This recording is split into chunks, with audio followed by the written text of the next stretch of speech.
Pada kasus-kasus kegawat daruratan yang membuat pasien membutuhkan tindakan resusitasi, terkadang sulit ya untuk melakukan anamnesis yang menyeluruh untuk mengetahui riwayat lengkap pasien.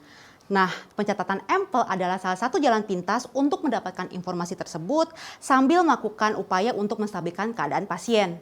So, untuk refresh memori dan tahu lebih lanjut mengenai pemeriksaan ini, simak terus video Alomedica kali ini ya.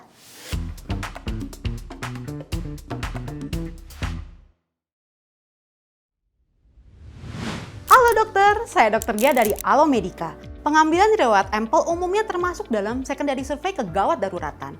Untuk itu, sebelum kita membahas mengenai EMPL, yuk kita ingat-ingat lagi apa itu secondary survey dan apa aja yang perlu diperiksa saat melakukan secondary survey.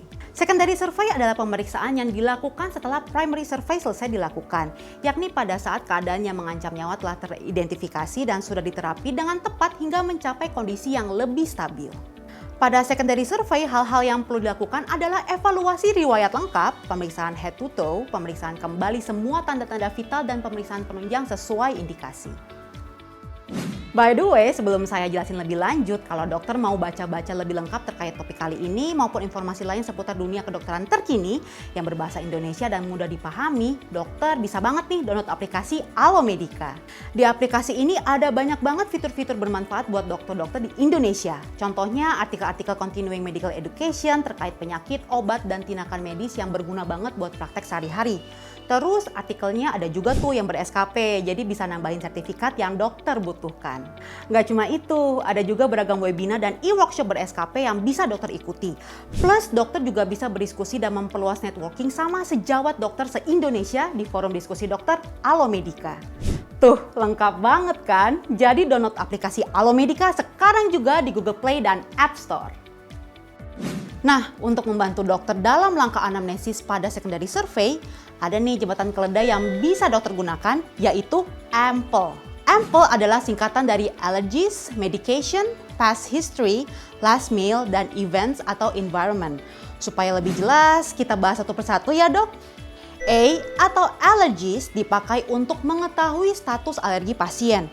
Tanyakan perihal alergi obat-obatan, alergi makanan maupun alergi suatu zat tertentu. Kemudian M atau medication dipakai untuk mengetahui riwayat pengobatan yang sedang dijalani pasien atau mengetahui daftar obat-obatan yang digunakan. Saat mencari tahu bagian ini, jangan lupa menanyakan riwayat pemakaian obat-obatan yang dijual secara bebas serta suplemen maupun obat-obatan herbal yang dikonsumsi oleh pasien.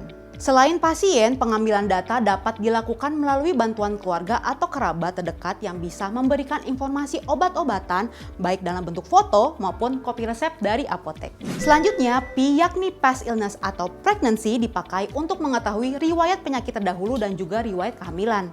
Jadi perlu dipikirkan juga nih dok, ada nggak riwayat penyakit terdahulu yang relevan dengan kondisi pasien saat itu? Atau ada nggak sih keluhan dari penyakit terdahulu yang dirasakan kembali oleh pasien pada kondisi saat ini.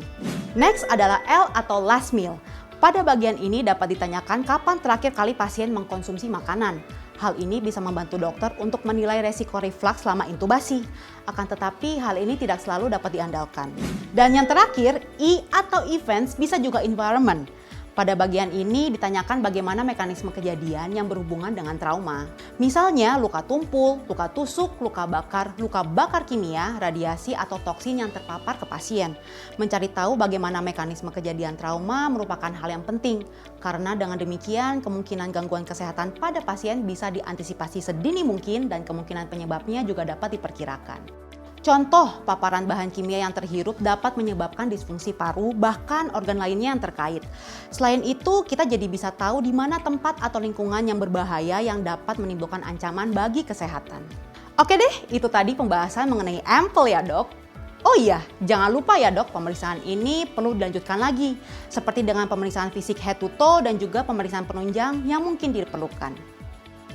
Saya rasa segitu dulu yang bisa saya sampaikan kali ini. Untuk mendapatkan informasi kedokteran terbaru berbasis bukti, segera download aplikasi Alomedica dan subscribe ke channel YouTube Alomedica ya. Nyalain juga lonceng notifikasinya. Terima kasih buat yang sudah menyaksikan video ini. Like kalau suka video ini, share sebanyak-banyaknya, dan kalau punya topik menarik lain yang ingin dibahas di Alomedica, langsung aja share di kolom komentar di bawah ya. Jadi dokter Anda dalam genggaman, salam Alomedica.